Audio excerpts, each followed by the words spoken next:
New York থেকে ৪০০ mile দূরের শহর বাফেলো যেন আরেক বাংলাদেশ।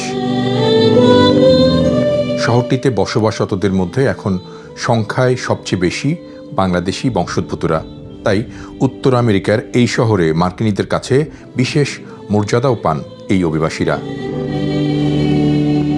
এখানে ১৬ই ডিসেম্বর বাংলাদেশের বিজয় দিবসে লাল সবুজ পতাকা ওড়ান আমেরিকানরা। বাংলাদেশের আমার সোনার বাংলা আমি তোমায় ভালোবাসি সুরে সুর মেলান তারা।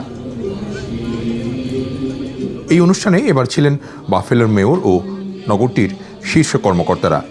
ডাউনটাউনের সিটি হলের সামনে এবারের বিজয় দিবসের উৎসবেও আমেরিকার পতাকার পাশাপাশি তোলা হয় বাংলাদেশের লাল সবুজ জাতীয় পতাকা, সাথে সাথে গাওয়া হয় জাতীয় সঙ্গীত।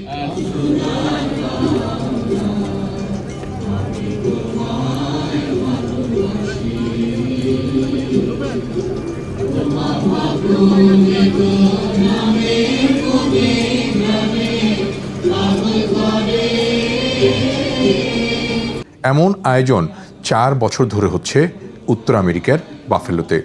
আগে আলাদা আলাদাভাবে দলীয় পরিচয়ে হতো এমন উৎসব অনুষ্ঠান। এবার আনুষ্ঠানিকতায় ছিল কিছুটা ভিন্ন রূপ। এই অনুষ্ঠানে এসেছিলেন বিশিষ্টজনদের অনেকেই। দেশের মুক্তিযুদ্ধ আর বীরত্বগাথা বাফেলোবাসী ও নতুন প্রজন্মের সামনে এখানে তুলে ধরেন প্রবাসী মুক্তিযোদ্ধারা। আমাদের আগের যে মেয়র ছিলেন বাইরন ব্রাউন, উনি খুব বাংলাদেশি কমিউনিটির ফেভারেবল একজন লোক। ওনার আমাদের ফেভারেট মেয়র বলে থাকি ওনাকে। তো উনি এই জিনিসটা ইন্ট্রোডিউস করছে, এখন আমরা স্প্রেড করতেছি কমিউনিটিতে। অ্যাটলিস্ট এই জিনিসটা ইয়ার্স টুগেদার যদি কন্টিনিউ করতে থাকে, এটা আমাদের হোল বাংলাদেশিদের জন্য একটা আইডেন্টিটি। ছবির মতো সাজানো শহর বাফেলো। ১ দশক আগেও এমন ছিল না এই জায়গাটি। বাঙালিদের সংখ্যাও ছিল হাতে গোনা। বর্তমানে এই শহরে বাংলাদেশিদের সংখ্যাই সবচেয়ে বেশি। নিউ ইয়র্কের নাগরিক জীবনের ট্রাফিক জ্যাম, মানুষের ভিড় এবং অতিরিক্ত বাড়ি ভাড়া অভিবাসী বাঙালিদের জীবনযাত্রাকে যান্ত্রিক অসহনীয় করে তুলেছিল।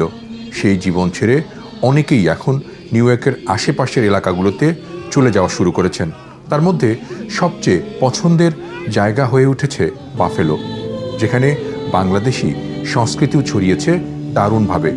আমরা চেষ্টা করছি, আসলে গত ২৫ বছর ধরে আমরা আছি এখানে। আমি আছি, আমার হাজব্যান্ড আছেন। আমরা যতটুকু পেরেছি আমরা করে গেছি। ইউনিভার্সিটি কেন্দ্রিক ছেলেমেয়েদেরকে নিয়ে আমরা কাজ করেছি সবসময়। জাতীয় দিবসগুলো, নববর্ষ বলো, সব কিছু আমরা আমাদের ছেলেমেয়েদের নিয়ে করার চেষ্টা করেছি। বাংলাদেশের বিজয় দিবস উদযাপনে আমাদের বাংলাদেশিদেরকে নিয়ে এখানে সমবেত হয়েছিলাম এবং সেখান থেকে আমি কথা বলছি। বাংলাদেশি যারা শুনছেন তাদের সবাইকে বিজয়ের শুভেচ্ছা। আমেরিকার এই শহর এখন বাংলাদেশিদের কাছে দূরের দেশ মনেই হয় না। বর্তমানে এই শহরে বাংলাদেশিদের সংখ্যাই সবচেয়ে বেশি, প্রায় ৭০,০০০। বাফেলোতে হালাল মার্কেট, রেস্টুরেন্ট, ড্রাইভিং স্কুল থেকে শুরু করে real estate business, pharmacy, salon, মসজিদ সব কিছুই করেছেন বাংলাদেশিরা। বাফেলোর এই সিটি সেন্টারে এই জায়গাতে প্রতি বছর বাংলাদেশিরা এভাবেই বিজয় দিবসসহ নানা রকমের উৎসব পার্বণ করে থাকেন। আর এটিকে এখানে বসবাসরত বাংলাদেশিদের একটি মিলন মেলাও বলা হয়। আমরা খেয়াল করেছি এবারের ১৬ই ডিসেম্বরে এখানে সিটি হল তথা বাফেলো মেয়র সহ স্থানীয় যারা প্রশাসনের কর্মকর্তা রয়েছেন তারা এখানে বিজয় দিবস উদযাপন করেছেন এবং এই উদযাপনের মধ্য দিয়ে এখানে বাঙালি আমেরিকান এটি সেতুবন্ধন তৈরি করার চেষ্টা করা হয়েছে। আপনারা সবাই জানেন যে বাফেলো সাম্প্রতিক সময়ে বহু বাংলাদেশিদের একটি বাসস্থানে পরিণত হয়েছে। একসময় এইখানে কিছু কম সংখ্যক বাংলাদেশি থাকতেন, এখন নিউ ইয়র্ক সহ অন্যান্য স্টেট থেকে বাংলাদেশিরা এখানে আসছেন এবং তারা বাফেলোকে তাদের বসবাসের জায়গা হিসেবে চিহ্নিত করেছেন। আমরা এটাও জানি যে বাফেলোতে যারা বাংলাদেশি আছেন তাদের সৌহার্দ্যটি আমেরিকার অন্য অন্য রাজ্য থেকে ভালো এবং এখানে বাঙালি কমিউনিটি নিজস্ব শক্তিশালী একটি অবস্থান তৈরি করেছে এবং এই অবস্থানের কারণে কিন্তু বাংলাদেশিদেরকে এখানকার যারা স্থানীয় আমেরিকান রয়েছেন তারাও বেশ পছন্দ করতেছেন।